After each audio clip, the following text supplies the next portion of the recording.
저는 최룡의 동지 비서실에서 20년을 일했습니다. 당 중앙위 핵심 간부 출신 탈북자가 처음으로 입을 열었습니다. 서열 2위 권력자의 곁에서 지켜본 숙청의 실상, 그리고 충성을 다해도 끝내 지켜지지 않는 것이 무엇인지를 그는 증언합니다. 여러분의 구독과 좋아요 하나하나가 숨겨진 북한의 진실을 세상에 알리는 힘이 됩니다. 제가 처음 당 중앙위원회 비서실의 발령을 받은 건 28살 때였습니다. 1994년 봄이었어요. 김일성 종합대학을 졸업하고 얼마 지나지 않아서였는데 그 소식을 들었을 때 제 손이 떨렸습니다. 기쁨 때문이었는지 긴장 때문이었는지 지금도 잘 모르겠습니다. 아마 둘 다였겠지요. 고향 함경도에 계신 어머니한테 전화로 알렸더니 수화기 너머로 우시는 소리가 들렸습니다. 성철아, 성철아 하고 제 이름만 부르셨어요. 어머니는 평생 고된 살림을 꾸려오신 분이었습니다. 아버지가 일찍 돌아가시고 나서 저와 여동생 둘을 홀로 키우셨으니까요. 그런 어머니가 아들 하나를 평양 당 중앙에 들여보냈으니 얼마나 뿌듯하셨겠습니까? 내가 우리 집안을 살렸다고 하시면서 손을 꼭 잡으셨는데 그 손의 온기가 아직도 생생합니다. 거칠고 투박한 손이었지만 그렇게 따뜻할 수가 없었습니다. 평양은 지방과는 완전히 다른 세상이었습니다. 여러분도 아시다시피 북한에서 평양 시민권을 갖는다는 건 보통 일이 아닙니다. 거기다 당 중앙위 간부라면 말할 것도 없었죠. 저희 가족은 창광거리 근처 간부용 아파트에 살았는데 방이 3개의 욕실도 딸려 있었습니다. 지방에서는 꿈도 못 꿀 살림이었지요. 난방도 제법 들어왔고 배급도 끊기지 않았습니다. 매달 배급 날이면 아내 순이가 우리는 복 받은 사람들이야라고 했고 저도 그 말이 맞다고 믿었습니다. 아들 광혁이가 만경대학 생소년궁전에 다닌다는 것도 제 자부심이었습니다.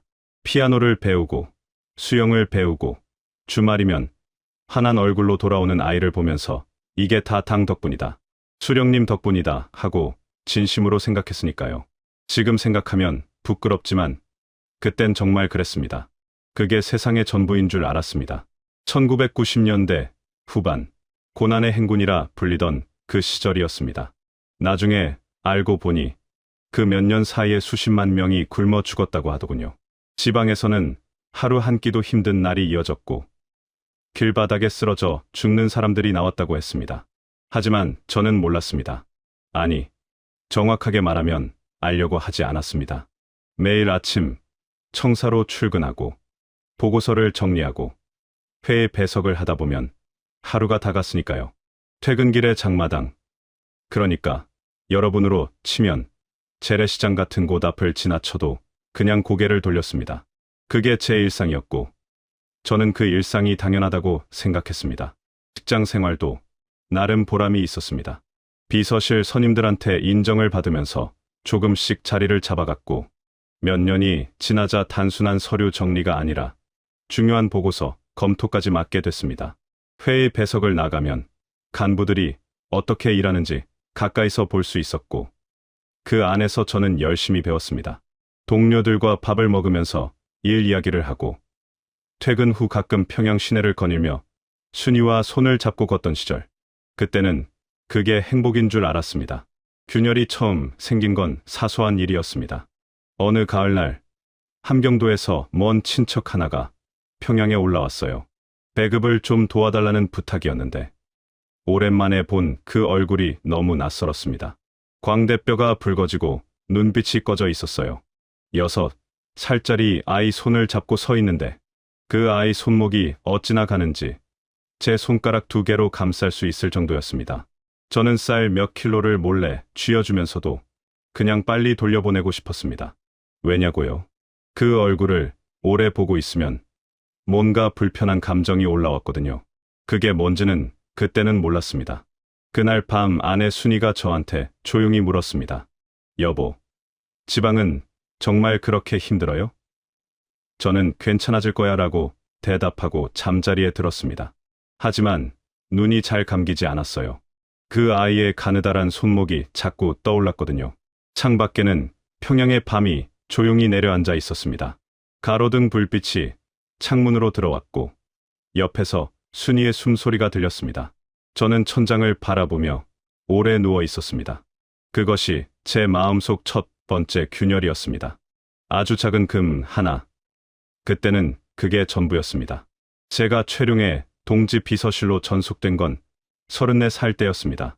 2000년대 초반이었어요. 발령 통보를 받던 날 아침, 비서실 선임이 저를 복도로 불러내더니 낮은 목소리로 말했습니다. 리 동무, 이번 자리가 어떤 자리인지 알지요? 저는 고개를 끄덕였습니다. 알았습니다. 아니, 안다고 생각했습니다. 그 자리가 실제로 어떤 곳인지는 들어가 봐야 알 수 있었지만요. 최룡의 동지는 그 당시 노동당 중앙위 비서로 승승장구하던 시절이었습니다. 평양에서 그 이름 석자를 모르는 사람은 없었습니다. 김정일 국방위원장의 최측근 중 한 명이었고 군과 당을 넘나들며 영향력을 키워가고 있었습니다. 저는 그 그늘 아래로 들어가게 된 것이었습니다. 첫 출근 날 비서실 선임이 저를 불러 딱 한마디 했습니다. 눈은 뜨고 입은 닫아라. 그 말의 무게를 제대로 깨닫는 데는 시간이 좀 걸렸습니다. 제 일은 단순해 보였지만 실은 그렇지 않았습니다. 최룡의 동지의 하루 일정을 분 단위로 관리하고 각 부서에서 올라오는 보고서를 먼저 검토해 요점을 정리하고 면담이 있는 날이면 배석해서 필요한 자료를 준비하는 것이었습니다. 듣기엔 행정적인 일 같지만 실제로는 북한 권력의 가장 민감한 부분을 매일 들여다보는 일이었습니다. 어느 부서가 어떤 보고를 올리는지, 어떤 간부가 어떤 방식으로 줄을 대는지, 누가 실세이고 누가 겉으로만 실세인지 그런 것들이 보고서 한 장 한 장에 다 담겨 있었습니다. 회의실 문 앞에 서서 대기하다 보면 별별 광경을 다 보게 됩니다. 군 총정치국 간부들이 들어갈 때와 나올 때 표정이 어찌나 다른지요. 들어갈 때는 굳은 얼굴이었다가 나올 때는 등줄기에 식은땀을 흘리며 나오는 사람들을 저는 매일같이 봤습니다. 어떤 날은 회의 도중 고함 소리가 문 밖까지 들렸습니다. 어떤 날은 아무 소리도 없이 조용했는데 그 조용함이 더 무서웠습니다. 소리가 없다는 건 말이 없다는 거고 말이 없다는 건 이미 결론이 났다는 뜻이었으니까요. 여러분도 아시다시피 권력이라는 건 가까이서 보면 볼수록 무서운 법입니다. 우리나라로 치면 대통령 비서실이나 마찬가지인 그곳에서 저는 겉으로는 조용하고 충성스러운 비서였습니다. 보고 들은 것은 절대 입 밖에 내지 않았고 시키는 일은 밤을 새워서라도 해냈습니다. 최룡의 동지가 가끔 리 동무는 믿을 수 있어라고 말할 때면 그게 칭찬인지 경고인지 구분이 안 됐습니다. 아마 둘 다였을 겁니다. 2012년 김정은 동지가 권력을 완전히 틀어쥐기 시작하면서 분위기가 미묘하게 달라졌습니다. 최룡의 동지가 군 총정치국장에 오르면서 겉으로는 전성기처럼 보였지만 저는 매일 곁에서 보다 보니 뭔가 다르다는 걸 느꼈습니다. 김정은 동지와의 독대를 마치고 나오는 최룡의 동지의 표정이 예전과 달리 읽히지 않았습니다. 굳어있는 것도 아니고 편안한 것도 아닌 묘한 표정. 마치 뜨거운 것을 손에 쥐고 있으면서도 놓지 못하는 사람 같았습니다. 그즈음 비서실 안에서도 미묘한 변화가 있었습니다. 동료들끼리 밥을 먹으면서도 일 이야기는 거의 하지 않게 됐습니다. 예전엔 퇴근 후 가볍게 한잔하면서 속 이야기를 털어놓기도 했는데 어느 순간부터 그런 자리가 없어졌습니다.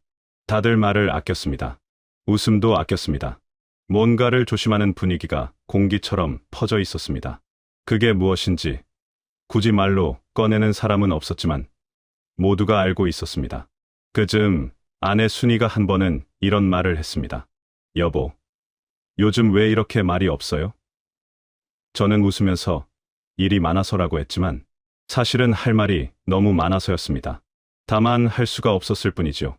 비서실에서 보고 들은 것은 집에서도 잠자리에서도 꿈에서도 꺼내면 안 된다는 걸 뼈저리게 알고 있었으니까요. 순이는 더 묻지 않았습니다. 그 사람은 그런 사람이었습니다. 말하지 않아도 아는 사람. 그래도 그때까지는 버틸 수 있었습니다. 최룡의 동지가 건재한 한 저도 안전하다고 생각했습니다. 큰 나무 그늘 아래 있으면 비도 피하고 햇볕도 피할 수 있는 것처럼요. 하지만 세상에 영원한 그늘은 없더군요. 그 사실을 저는 곧 알게 됩니다. 그것도 아주 가까이서, 눈으로 직접 보면서요. 2013년 12월의 일입니다. 장성택 처형 소식은 평양 전체를 얼음장처럼 굳혀버렸습니다. 여러분도 기억하실 겁니다. 그 이름이 뉴스에 나오던 날, 남쪽에서도 얼마나 놀라셨는지. 하지만 저는 그 소식을 뉴스로 들은 게 아니었습니다. 비서실에 앉아서 불과 며칠 전까지 청사복도를 활보하던 그 사람이 사라지는 것을 눈으로 봤습니다. 회의실에서 끌려 나오던 그 장면을 직접 본 건 아니었지만, 그 전날까지 멀쩡히 보고서를 올리던 사람이 다음날 아침 아무것도 아닌 것처럼 지워지는 과정을 저는 비서실 안에서 지켜봤습니다. 장성택 동지는 최룡해 동지와 오랫동안 미묘한 관계였습니다. 권력의 중심에서 서로를 견제하면서도 겉으로는 동지였지요. 같은 편인 듯 아닌 듯 그 경계선 위에서 아슬아슬하게 균형을 잡아온 두 사람이었습니다. 그런 사람이 하루아침에 역적으로 몰려 처형됐습니다. 비서실 분위기는 말로 표현하기가 어렵습니다. 아무도 그 이름을 입에 올리지 않았고, 아무도 서로의 눈을 오래 마주치지 않았습니다. 마치 동네에서 갑자기 옆집이 사라진 것처럼 다들 그냥 없었던 일인 양 굴었습니다. 그 침묵이 어떤 말보다 무서웠습니다. 저는 그날 저녁 집에 돌아와 밥을 먹으면서 아무 말도 하지 못했습니다. 아들 광혁이가 학교에서 있었던 일을 제잘제잘 떠드는데 그 목소리가 멀게 들렸습니다. 순이가 눈치를 채고 무슨 일 있어요? 라고 물었지만 저는 그냥 아무것도 아니야 라고 했습니다. 밥상 위에 순이가 차려놓은 두부김치찌개가 있었는데 맛을 느낄 수가 없었습니다. 숟가락을 들었다 놓았다 하면서 아이 얼굴을 바라봤습니다. 저 아이는 모르는구나. 지금 세상이 얼마나 무서운 곳인지요. 그 이후부터였습니다. 비서실 동료들이 하나둘 자리를 옮기기 시작했습니다. 처음엔 그냥 인사이동이겠거니 했습니다. 북한에서 간부 이동은 흔한 일이니까요. 그런데 한 달이 지나고 두 달이 지나도 그 자리에 소식이 없었습니다. 지방으로 내려갔다는 사람, 혁명화 교양을 받으러 갔다는 사람, 그리고 아예 행방을 모르겠다는 사람. 어느 날 보면 없고 물어보면 아무도 대답을 안 합니다. 그게 더 무섭더군요. 사라지는 것보다 그 사라짐에 대해 아무도 말하지 않는다는 게요. 최룡해 동지 본인도 2014년 초에 갑자기 지방협동농장으로 혁명화를 떠났습니다. 공식 발표는 없었습니다. 어느 날 그냥 일정이 비었고 비서실은 윗선에서 내려오는 지시를 기다리며 조용히 있어야 했습니다. 저는 그 몇 달 동안 매일 출근을 했지만 무엇을 해야 할지 몰랐습니다. 책상 앞에 앉아 있어도 손이 움직이지 않았습니다. 일이 없다는 게 이렇게 무서운 건 줄 처음 알았습니다. 일이 없다는 건 내가 필요 없다는 뜻이고, 필요 없다는 건 언제든 사라질 수 있다는 뜻이니까요. 생활도 조금씩 달라지기 시작했습니다. 간부용 배급이 예전 같지 않았습니다. 한 달에 한 번 나오던 특별 배급이 두 달에 한 번으로 줄었고, 봉화진료소에서 약을 타러 갔더니 예전엔 쉽게 받던 약이 재고가 없다고 했습니다. 순이가 감기로 고생할 때 약 한 알 구하기가 하늘의 별 따기였습니다. 특권층이라고 해도 그랬으니 지방 주민들은 오죽했겠습니까? 그제야 저는 그 친척 아이의 가느다란 손목이 다시 떠올랐습니다. 그 무렵 저는 보위부의 시선을 느끼기 시작했습니다. 확신할 수는 없었습니다. 하지만 출퇴근길에 유독 자주 마주치는 얼굴들, 청사복도에서 내 뒤를 따라오는 발소리, 아파트 경비원이 저를 보는 눈빛이 예전과 달라진 것 같은 느낌, 이런 걸 여러분한테 설명하기가 참 어렵습니다. 마치 아무도 없는 방에 혼자 있는데 누군가 보고 있다는 느낌, 그거랑 비슷합니다. 실제로 감시를 받는 건지 아니면 제가 너무 예민해진 건지 스스로도 알 수 없었습니다. 그런데 그 구분이 무슨 의미가 있겠습니까? 그 느낌 자체가 이미 지옥이었으니까요. 순이는 눈치가 빠른 사람이었습니다. 어느 날 밤 아이가 잠든 후에 조용히 제 옆에 앉아서 말했습니다. 여보, 우리 괜찮은 거죠? 저는 아내의 손을 잡고 괜찮아라고 했습니다. 하지만 그 손을 잡은 제 손이 살짝 떨리고 있었습니다. 순이가 그걸 느꼈는지는 모르겠습니다. 아마 느꼈겠지요. 그 사람은 그런 사람이었으니까요. 우리는 그날 밤 오래 손을 잡고 있었습니다. 아무 말도 하지 않으면서요. 말이 필요 없었습니다. 우리 둘 다 알고 있었으니까요. 뭔가 무너지고 있다는 걸.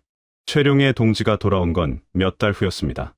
지방혁명화를 마치고 복귀한 그의 얼굴은 전과 달랐습니다. 살이 빠진 것도 있었지만 눈빛이 달라져 있었어요. 예전에는 회의실에 들어서면 공기가 바뀌는 느낌이 있었는데 돌아온 그는 조용했습니다. 너무 조용했습니다. 스스로를 낮추는 법을 몸으로 익히고 온 사람처럼요. 비서실 동료들은 아무 말도 하지 않았지만 다들 그 변화를 느꼈을 겁니다. 저는 그 첫날 아침 동지의 집무실에 보고서를 들고 들어가면서 눈을 마주쳤는데 그 눈빛 속에서 뭔가 꺾인 것이 보였습니다. 오래 권력 곁에서 일한 사람만이 알 수 있는 그런 눈빛이었습니다. 그래도 저는 안도했습니다. 동지가 돌아왔으니 비서실도 다시 돌아간다고 생각했습니다. 실제로 한동안은 그랬습니다. 2016년, 2017년을 지나면서 최룡해 동지는 당 중앙위 부위원장 자리까지 올랐고 2019년에는 국무위원회 제1부위원장이 됐습니다. 겉으로 보면 북한 서열 2위였습니다. 남쪽 언론에서도 그를 북한의 2인자라고 불렀습니다. 저는 다시 그 그늘 아래 있었고 아들 광혁이는 대학에 들어갔고 순이는 직장 생활을 잘하고 있었습니다. 평온해 보였습니다. 표면적으로는요. 하지만 비서실에서 매일 그 곁에 있던 저는 알고 있었습니다. 서열 2위라는 자리가 얼마나 허망한 것인지를요. 최룡해 동지에게 올라오는 보고서들은 점점 형식적이 되어갔습니다. 중요한 결정은 이미 다른 곳에서 다 내려진 후에 서류로만 왔습니다. 회의에서 그가 발언하면 다들 고개를 끄덕였지만 그 고개 끄덕임이 진심인지 아닌지는 옆에서 보면 알 수 있습니다. 권력이란 게 꼭 직함에 있는 게 아니더군요. 실제로 전화 한 통에 일이 움직이는지 아닌지가 진짜 권력이거든요. 그리고 그 전화는 이제 최룡해 동지한테서 걸려오지 않았습니다. 그 무렵부터 비서실 내부에서 이상한 일들이 생기기 시작했습니다. 동료 중 한 명이 불려 나가 며칠 동안 보이지 않다가 돌아왔는데 그 얼굴이 완전히 달라져 있었습니다. 무엇을 물어봤는지, 무슨 말을 했는지 아무것도 말하지 않았습니다. 그냥 자기 자리에 앉아 아무 일도 없었다는 듯 서류를 들여다봤습니다. 저는 그 모습을 보면서 말을 걸지 않았습니다. 걸 수가 없었습니다. 그 침묵이 일종의 보호막이라는 걸 알았으니까요. 건드리면 같이 다칠 수 있는 것들이 있습니다. 결정적인 날은 2020년 가을이었습니다. 저는 그날 밤 늦게까지 청사에 남아 다음날 면담 자료를 준비하고 있었습니다. 복도, 불이 대부분 꺼진 시간이었어요. 청사 안이 조용해지면 오히려 일이 잘 됐거든요. 그런데 건물 뒤편, 출입구 쪽에서 낮은 목소리들이 들렸습니다. 처음엔 경비원들이려니 했는데 뭔가 이상했습니다. 목소리 톤이 달랐습니다. 저는 자리에서 일어나 창문가로 다가갔습니다. 어두운 주차장 안에 검은 차 2대가 서 있었습니다. 그리고 비서실 선임 동료인 박동무와 또 다른 간부 한 명이 차 쪽으로 걸어가고 있었습니다. 스스로 걸어가는 건지 끌려가는 건지 딱 잘라 말하기 어려운 걸음걸이였습니다. 양옆에 짙은 점퍼 차림의 사내들이 바짝 붙어 있었고요. 차 문이 닫혔습니다. 그리고 차가 조용히 빠져나갔습니다. 엔진 소리도 거의 없이 그냥 어둠 속으로 사라졌습니다. 저는 그 자리에 굳어버렸습니다. 심장이 어찌나 크게 뛰던지 귀에까지 들릴 것 같았습니다. 박동무는 최룡해 동지 비서실에서 저보다 오래된 사람이었습니다. 충성심이라면 누구한테도 뒤지지 않는 사람이었고 실수 한 번 없이 살아온 사람이었습니다. 새벽까지 일하고 윗사람 말이라면 토 한마디 달지 않고 따르던 사람이었습니다. 그런 사람이 그렇게 사라지는 것을 저는 눈으로 봤습니다. 얼마나 오래 창가에 서 있었는지 모르겠습니다. 다리에 힘이 빠져서 자리에 주저앉았습니다. 다음 날 아침 출근하니 박동무 자리는 비어 있었고 아무도 그 이야기를 하지 않았습니다. 최룡해 동지는 평소와 다름없이 집무실에 앉아 보고를 받았습니다. 그 굳은 얼굴을 보는데 저는 직감했습니다. 동지도 알고 있구나. 그리고 막지 못했구나. 아니, 막을 수 없었구나. 서열 2위라는 사람이 자기 비서실 사람 하나 지켜주지 못하는 것이 이 체제의 현실이었습니다. 그날 저녁 집으로 돌아오는 길이 그렇게 길게 느껴진 적이 없었습니다. 가로등 불빛 아래를 걸으면서 다음은 나다. 그 생각이 머릿속에서 떠나지 않았습니다. 20년 넘게 충성을 다해온 자리였습니다. 단 한 번도 윗사람 말을 거스른 적이 없었고 비서실에서 보고 들은 것을 단 한마디도 밖에 흘린 적이 없었습니다. 그러나 충성은 나를 지켜주지 않는다는 걸. 그날 밤 저는 처음으로 뼈저리게 깨달았습니다. 아파트 현관을 들어서면서 순이가 다녀오셨어요? 하고 물었습니다. 저는 신발을 벗으면서 아무 말도 하지 못했습니다. 그날 이후 저는 잠을 제대로 자지 못했습니다. 눈을 감으면 검은 차가 떠올랐고 눈을 뜨면 천장이 저를 내려다보는 것 같았습니다. 새벽 2시, 3시에 눈이 떠지면 그냥 누워서 천장을 바라봤습니다. 옆에서 순이의 숨소리가 들렸습니다. 그 숨소리가 이렇게 소중하게 느껴진 적이 없었습니다. 이 사람이 지금 모르고 자고 있구나. 내가 무슨 생각을 하는지, 얼마나 무서운지, 아무것도 모르고 저렇게 편안하게 자고 있구나. 그 생각이 들면 더 잠이 오지 않았습니다. 순이는 제가 뒤척이는 걸 느꼈는지 새벽에 몇 번이나 일어나 물을 가져다 뒀습니다. 아무 말도 묻지 않으면서요. 그 사람은 그런 사람이었습니다. 말하지 않아도 아는 사람. 물컵을 건네주면서 그냥 제 얼굴을 한번 보고 다시 누웠습니다. 그 눈빛이 걱정인지, 체념인지, 아니면 그냥 기다리는 건지 저는 알 수 없었습니다. 다만 그 눈빛이 자꾸 마음에 걸렸습니다. 출근길이 달라졌습니다. 예전엔 그냥 걸었던 길을 이제는 살피면서 걸었습니다. 뒤에서 오는 발소리, 골목 어귀에 서 있는 사람, 청사 앞 경비원의 눈빛, 모든 것이 신호처럼 느껴졌습니다. 버스 정류장에서 같은 사람을 2번 보면 괜히 심장이 빨라졌습니다. 이렇게 사는 게 맞나 싶었습니다. 아니, 이렇게 살다가 어느 날 밤 그냥 사라지는 게 맞나 싶었습니다. 박동무도 이런 기분을 느꼈을까요? 그 사람도 어느 날 문득 자기 차례가 올 것 같다는 걸 알았을까요? 그런 생각이 들면 가슴이 먹먹해졌습니다. 결심이 선 건 어느 하나의 사건 때문이 아니었습니다. 조금씩 쌓이고 쌓이다가 어느 순간 더 이상 버틸 수가 없어진 것이었습니다. 여러분도 아시잖아요. 그릇에 물이 차다 결국 넘치는 순간이 있다는 거요. 제 그릇은 그해 겨울에 넘쳤습니다. 비서실에서 또 한 명이 조용히 사라진 날이었습니다. 이번엔 제가 꽤 가깝게 지내던 동료였습니다. 점심을 같이 먹은 지 사흘 만이었습니다. 그 사람이 마지막으로 먹은 냉면 한 그릇이 자꾸 떠올랐습니다. 면을 먹으면서 딸 이야기를 했었는데 딸이 이번에 소학교에 들어간다고 웃으면서 말했는데 문제는 방법이었습니다. 지방 주민들처럼 두만강을 건널 수 있는 처지가 아니었습니다. 저는 당 중앙위 비서실 출신이었습니다. 제가 사라지면 보위부가 가장 먼저 국경 쪽을 뒤질 게 뻔했습니다. 코로나 봉쇄까지 겹쳐서 국경은 그 어느 때보다 삼엄했고요. 총을 쏜다는 소문도 돌았습니다. 두만강 도하는 처음부터 선택지에 없었습니다. 저한테 필요한 건 다른 방법이었습니다. 저는 다른 방향을 생각했습니다. 평양 외교단 구역, 그곳에 외국 공관들이 모여 있다는 건 누구나 아는 사실이었습니다.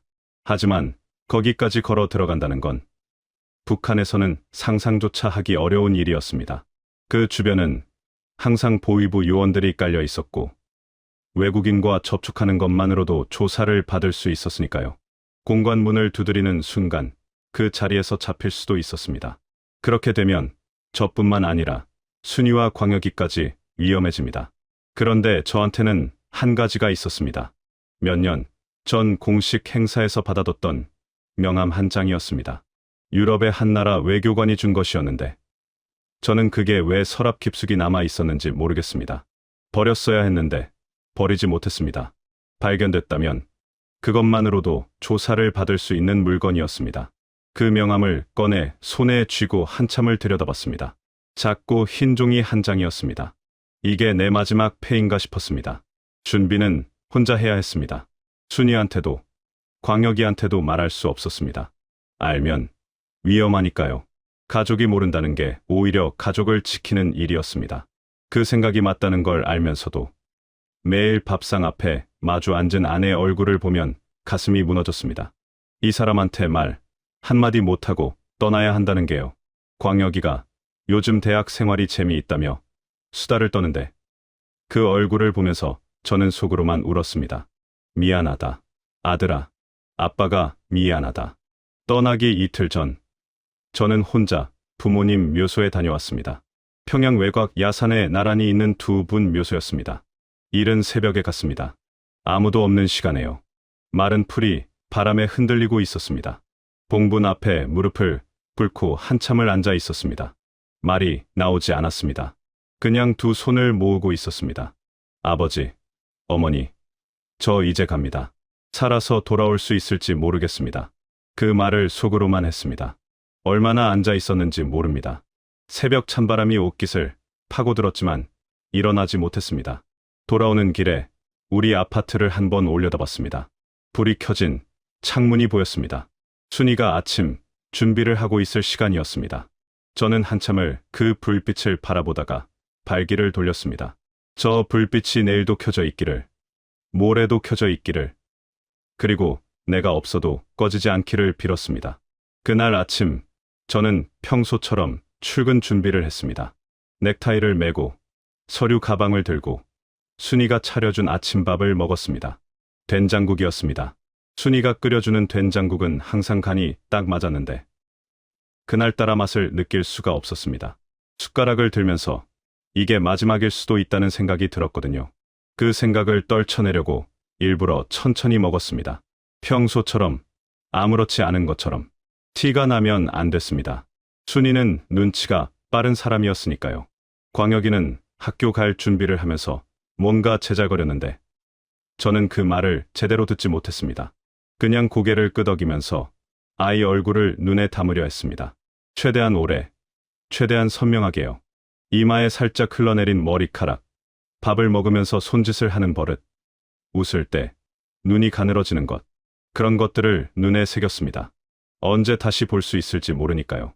아니, 다시 볼 수 있기는 한 건지도 몰랐으니까요. 현관을 나서면서 순이가 다녀오세요 했습니다. 저는 돌아서서 아내 얼굴을 봤습니다. 평범한 아침 인사였는데 그 순간이 왜 그렇게 길게 느껴졌는지 모르겠습니다. 순이의 얼굴을 보면서 저는 수십 가지 말이 목구멍까지 올라왔습니다. 미안하다는 말, 사랑한다는 말, 잘 있으라는 말.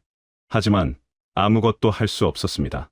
그냥 응, 다녀올게 하고 문을 닫았습니다. 계단을 내려오면서 눈물이 날 것 같았습니다. 꾹 참았습니다. 울 시간이 없었습니다. 지금 무너지면 안 됐습니다. 외교단 구역은 청사에서 그리 멀지 않은 곳이었습니다. 걸어서 갈 수 있는 거리였지만 저는 일부러 평소 출근 방향으로 먼저 걷다가 골목을 돌아 방향을 바꿨습니다. 혹시 뒤를 밟는 사람이 있을 경우를 생각해서였습니다. 가슴이 두근거렸지만 걸음은 천천히 유지했습니다. 빠르게 걸으면 티가 나니까요. 손에는 서류 가방을 들고 있었습니다. 평범한 출근길처럼 보여야 했습니다. 간부가 서류 가방 들고 걷는 건 아무것도 이상한 일이 아니니까요. 골목을 2번 돌았을 때 뒤에 아무도 없다는 걸 확인했습니다. 그리고 방향을 틀었습니다. 외교단 구역 입구가 보이기 시작했습니다. 멀리서도 보위부 요원으로 보이는 사람들이 눈에 띄었습니다. 짙은 점퍼 차림에 서서 지나는 사람들을 살피는 눈빛. 저는 그 눈빛을 너무나 잘 알고 있었습니다. 20년 넘게 그 체제 안에 있었으니까요. 저도 한때는 저런 사람들과 같은 편이었습니다. 그런데 지금은 저 눈빛을 피해야 하는 처지가 됐습니다. 목표로 한 공간까지는 약 200m였습니다. 그 200m가 제 인생에서 가장 긴 거리였습니다. 한 걸음, 한 걸음 옮길 때마다 머릿속에서 온갖 생각이 스쳐갔습니다. 지금 당장 돌아가면 아무 일도 없었던 것처럼 출근할 수 있다. 순이 곁에 있을 수 있다. 광혁이 졸업식을 볼 수 있다. 하지만 동시에 박동무가 끌려가던 그 밤이 떠올랐습니다. 검은 차, 꺼진 복도불, 다음날 아침의 빈자리, 그리고 냉면을 먹으며 딸 이야기를 하던 동료의 웃음. 그 웃음이 사라지던 날, 저는 계속 걸었습니다. 100m쯤 왔을 때 요원 한 명이 저를 쳐다봤습니다. 시선이 느껴졌습니다. 온몸에 털이 곤두서는 것 같았습니다. 저는 눈을 마주치지 않고 자연스럽게 걸음을 유지했습니다. 심장이 터질 것 같았지만 얼굴은 아무렇지 않은 척해야 했습니다. 비서실 생활 20년이 그 순간만큼은 도움이 됐습니다. 어떤 상황에서도 표정을 관리하는 법을 몸에 익혔으니까요. 회의실에서 아무리 무서운 말을 들어도 고개를 끄덕이며 메모를 하던 그 훈련이 이 순간 저를 버티게 해줬습니다. 요원의 시선이 다른 곳으로 옮겨갔습니다. 저는 숨을 참고 계속 걸었습니다. 공관 정문이 눈앞에 보였습니다. 철제 대문과 인터폰. 그 앞에 서는 순간 다시 한번 뒤를 살폈습니다. 아무도 뛰어오지 않았습니다. 아무도 제 이름을 부르지 않았습니다. 저는 인터폰 버튼을 눌렀습니다. 손가락이 떨렸습니다. 버튼을 누르면서 이 순간이 돌이킬 수 없는 순간이라는 걸 알았습니다. 눌러버리면 끝입니다. 돌아갈 수 없습니다. 그래도 눌렀습니다. 잠시 후 목소리가 들렸습니다. 외국어였지만 저는 준비해둔 말을 했습니다. 한국어로 천천히 또렷하게 저는 대한민국의 망명을 요청합니다. 부탁드립니다. 그 말을 하면서 목이 메었습니다. 몇 초가 지났습니다. 그 몇 초가 몇 년처럼 느껴졌습니다. 그리고 철컥 문이 열리는 소리가 났습니다. 저는 안으로 들어섰습니다. 문이 뒤에서 닫혔습니다. 그 소리를 듣는 순간 20년 넘게 버텨온 몸이 한꺼번에 무너지는 것 같았습니다. 직원이 다가와 뭔가 말을 했지만 들리지 않았습니다. 저는 그 자리에 주저앉아 얼굴을 감쌌습니다. 소리 없이 울었습니다. 평양의 하늘 아래서 한 번도 울지 못했던 눈물이 그제야 다 쏟아졌습니다. 순이 광여가 나 여기 있다. 속으로만 불렀습니다. 얼마나 울었는지 모릅니다. 그냥 한참을 울었습니다. 공관 안으로 들어서고 나서도 한동안은 현실인지 꿈인지 구분이 되지 않았습니다. 직원들이 저를 안쪽 방으로 안내했고 따뜻한 차 한 잔을 내밀었습니다. 손이 아직도 떨리고 있었습니다.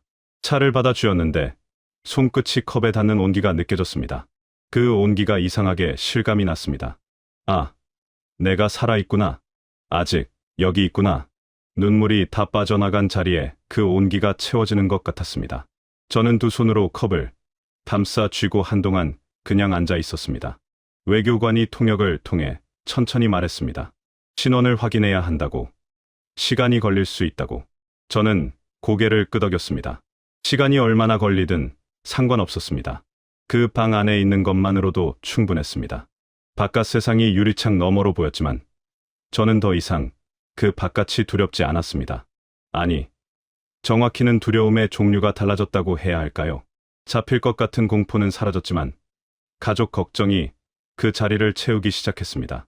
그 걱정은 공포보다 더 묵직하고 더 오래가는 것이었습니다. 순이는 지금 뭘 하고 있을까? 남편이 출근하고 나서 평소처럼 집안일을 하고 있을까? 저녁이 되어도 제가 돌아오지 않으면 어디에 연락을 할까? 직장에 전화를 할까? 아니면 그냥 기다릴까? 광혁이는 학교에서 수업을 듣고 있을까? 그 생각이 들자 가슴이 조여들었습니다. 제가 사라졌다는 걸 아내가 알게 되는 순간 얼마나 무서울까? 보위부가 들이닥치면 어떡하나? 아내가 아들이 연좌제로 엮이면 어떡하나? 북한에서 연좌제가 어떤 것인지 저는 너무나 잘 알고 있었습니다. 3대까지 처벌받는 경우도 봤으니까요. 차 한 모금을 마시면서 눈을 감았습니다. 제발 저 사람들만은 무사하게 해달라고 속으로 빌었습니다. 며칠 후 저는 외교 채널을 통해 제3국으로 이송됐습니다. 어느 나라인지는 말씀드리기 어렵습니다. 안전 때문이기도 하고 저를 도와주신 분들을 보호해야 하기 때문이기도 합니다. 다만 평양을 떠나는 그 순간 차창 밖으로 대동강이 보였습니다. 어릴 때부터 보아온 강이었습니다. 봄이면 버들가지가 늘어지고 여름이면 아이들이 뛰어놀던 강변, 겨울이면 꽁꽁 얼어붙어 스케이트를 타던 그 강. 그 강이 멀어지는 것을 보면서 저는 입술을 꽉 깨물었습니다. 울면 안 됐습니다. 아직 끝난 게 아니었으니까요. 살아서 나가야 가족한테 연락이라도 닿을 수 있었습니다. 제3국에서의 시간은 길고 고요했습니다. 작은 방에서 대부분의 시간을 보냈습니다. 외출도 제한됐고 연락도 마음대로 할 수 없었습니다. 창문으로 보이는 풍경이 하루하루 달라지지 않았습니다. 아침에 일어나면 같은 하늘이고 저녁이 되면 같은 어둠이었습니다. 처음엔 그 단조로움이 답답했습니다. 그런데 시간이 지나면서 이상하게 그 고요함이 좋아졌습니다. 누가 문을 두드릴까 봐 가슴 졸이지 않아도 되고, 동료의 빈자리를 보며 다음은 내 차례인가 생각하지 않아도 되는 그 고요함이요. 한국 정보기관 관계자들이 정기적으로 찾아와 면담을 했습니다. 처음엔 신원 확인이었고, 그 다음엔 제가 알고 있는 것들에 대한 질문이었습니다. 최룡의 동지의 동선, 비서실, 운영 방식, 김정은 동지와의 관계, 간부들 사이의 권력 구도, 숙청 내막. 저는 기억나는 것들을 최대한 성실하게 말했습니다. 말하면서 스스로도 새삼 깨달았습니다. 내가 20년 동안 그 안에서 얼마나 많은 것을 보았는지를요. 당연하게 여겼던 것들, 그냥 지나쳤던 것들이 이제는 다 의미 있는 증언이 됐습니다. 면담관 중 한 분이 어느 날 조용히 말했습니다. 선생님의 증언이 매우 중요합니다. 저는 그 말을 듣고 한참 있다가 물었습니다. 제 가족은요? 그분은 잠시 말을 아끼다가 최대한 노력하겠습니다라고 했습니다. 그 대답이 예스도 아니고 노도 아니라는 걸 알면서도 저는 그 말에 매달렸습니다. 매달릴 것이 그것밖에 없었으니까요. 그날 밤 저는 방 안에서 혼자 오래 앉아 있었습니다. 하나님이 계신지 안 계신지 저는 잘 모릅니다. 하지만 그날 밤만큼은 두 손을 모아 빌었습니다. 북쪽 어딘가에 있을 순이와 광역이가 무사하기를요. 밤이면 잠이 오지 않았습니다. 천장을 바라보다가 순이 생각, 광역이 생각을 했습니다. 광역이가 좋아하던 음식이 뭐였더라. 인조고기밥을 유독 좋아했는데 어릴 때 제가 장마당에서 사다 주면 그렇게 좋아했는데 순이가 즐겨 흥얼거리던 노래가 뭐였더라. 가사는 기억이 안 나고 멜로디만 맴돌았습니다. 사소한 것들이 자꾸 떠올랐습니다. 같이 살 때는 당연하게 여겼던 것들이 이제는 얼마나 소중했는지 모릅니다. 여러분도 아시잖아요. 곁에 있을 때는 모르다가 떠나고 나서야 아는 것들이 있다는 거요. 가족이 바로 그런 것이었습니다. 그렇게 몇 달이 흘렀습니다. 계절이 한 번 바뀌었습니다. 창문으로 보이는 나무에 잎이 졌다가 눈이 왔다가 또 새 잎이 돋아났습니다. 그리고 어느 봄날 아침 면담관이 들어오면서 말했습니다. 준비되셨습니까? 한국으로 출발합니다. 저는 그 말을 듣고 한동안 아무 말도 못했습니다. 드디어 가는구나. 그런데 왜 기쁘지가 않을까? 창밖의 새 잎들을 바라보면서 저는 생각했습니다. 순이야, 광여가. 아빠 간다. 기다려라. 반드시 데리러 온다. 그 말을 속으로 하고 나서야 짐을 챙겼습니다. 인천공항에 내리던 순간을 저는 평생 잊지 못할 것입니다. 비행기 문이 열리고 바깥 공기가 들어왔습니다. 그냥 공기였습니다. 특별한 냄새도 없고 특별한 색깔도 없는 그냥 평범한 공기였는데 저는 그걸 들이마시면서 눈물이 났습니다. 왜 눈물이 나는지 설명하기가 어렵습니다. 그냥 났습니다. 50평생 처음으로 아무도 감시하지 않는 하늘 아래 서 있다는 게 그게 이렇게 느껴지는 거구나 싶었습니다. 공항 직원이 이쪽으로 오세요 하는데 그 말투가 낯설었습니다. 명령이 아니었습니다. 그냥 안내하는 말이었는데 그 차이가 느껴졌습니다. 공항은 어마어마했습니다. 사람들이 바삐 오가고 안내판에 글씨가 넘쳐나고 상점마다 물건이 쌓여 있었습니다. 저는 안내를 받으며 걷다가 한 편의점 앞에서 멈칫했습니다. 유리 너머로 진열대가 보였는데 과자며 음료며 먹을거리가 가득했습니다. 새벽 2시에도 불이 켜져 있고 물건이 저렇게 넘쳐나는 곳이 있다는 게 실감이 나지 않았습니다. 평양에서는 배급이 나오는 날을 손꼽아 기다렸는데 여기는 그냥 언제든 가면 살 수 있는 거잖아요. 그 당연한 사실이 저한테는 당연하지 않았습니다. 한참을 유리창 앞에 서 있다가 안내 직원이 살짝 제 팔을 잡았습니다. 선생님, 가셔야 해요. 저는 그제야 발걸음을 뗐습니다. 하나원에서 몇 달을 보냈습니다. 남한 생활에 적응하는 교육을 받는 곳인데 거기서 처음으로 비슷한 처지의 사람들을 만났습니다. 함경도 출신도 있었고 양강도 출신도 있었습니다. 다들 사연이 달랐지만 눈빛은 비슷했습니다. 뭔가를 잃어버린 사람들의 눈빛이요. 처음 며칠은 서로 말을 잘 안 했습니다. 다들 조심스러웠습니다. 낯선 사람을 쉽게 믿으면 안 된다는 게 몸에 밴 사람들이었으니까요. 그런데 시간이 지나면서 조금씩 마음을 열었습니다. 저녁밥을 같이 먹으면서 고향 음식 이야기를 하고 북에 두고 온 가족 이야기를 하다 보면 어느새 눈물을 닦고 있었습니다. 강사 선생님이 버스 타는 법을 가르쳐 줄 때 저는 노트에 받아 적으면서 웃음이 나왔습니다. 비서실에서 고위 간부들 보고서를 검토하던 사람이 교통카드 충전하는 법을 배우고 있으니까요. 그런데 그 웃음이 씁쓸했습니다. 자유롭다는 게 이런 거구나 싶기도 하고 내가 얼마나 좁은 세상에 살았나 싶기도 하고 인터넷이라는 것도 처음 배웠습니다. 화면을 두드리면 세상 모든 정보가 나온다는 게 처음엔 믿기지 않았습니다. 북한 소식을 검색해봤더니 제가 몰랐던 것들이 쏟아져 나왔습니다. 그 화면을 보면서 저는 한동안 아무 말도 못했습니다. 서울 생활이 시작됐습니다. 작은 아파트를 얻어 혼자 살기 시작했는데 처음엔 그 조용함이 너무 컸습니다. 순위가 없고 광역이가 없는 공간. 아침에 일어나면 밥을 차려줄 사람이 없고 저녁에 들어오면 불이 꺼져 있었습니다. 밥을 혼자 차려 먹으면서 자꾸 손이 2개 더 필요한 것 같은 느낌이 들었습니다. 아내가 항상 놓아주던 숟가락 자리, 아들이 앉던 의자, 그런 것들이 자꾸 보였습니다. 처음 몇 달은 밥을 제대로 먹지 못했습니다. 먹다 보면 목이 메었습니다. 말투 때문에 처음엔 고생을 좀 했습니다. 북한 억양이 남아있으니 슈퍼마켓에서 물건을 물어봐도 주인이 한 번씩 다시 묻더군요. 어떤 날은 버스에서 자리를 양보해 드리려고 어르신한테 말을 걸었는데 그분이 제 말투를 듣고 잠깐 표정이 굳었습니다. 그 순간이 민망하기도 하고 서럽기도 했습니다. 같은 말을 쓰는데 이렇게 다르구나. 어떤 날은 택시 기사분이 어디서 오셨어요? 하고 물었습니다. 북쪽에서 왔습니다 라고 했더니 잠깐 말이 없다가 고생 많으셨겠네요 라고 하셨습니다. 그 한마디가 왜 그렇게 따뜻했는지 모릅니다. 같은 핏줄이라는 게 그게 아직 살아있구나 싶었습니다. 텔레비전에서 북한 관련 뉴스가 나올 때마다 저는 화면 앞에 붙어 앉습니다. 최룡의 이름이 나오는 날이면 더욱요. 그가 지금 어디서 무엇을 하고 있는지, 아직 건재한지, 아니면 이미 사라졌는지, 화면 속 그의 얼굴을 보면서 저는 여러 가지 감정이 교차합니다. 20년을 곁에서 보낸 사람으로서 단순히 밉다거나 두렵다거나 하는 말로는 설명이 안 되는 감정들이요. 그 사람도 어쩌면 살아남으려고 버텼던 것일 수 있습니다. 그 체제 안에서는 누구도 진정으로 자유롭지 않으니까요. 꼭대기에 있는 한 사람을 빼고는요.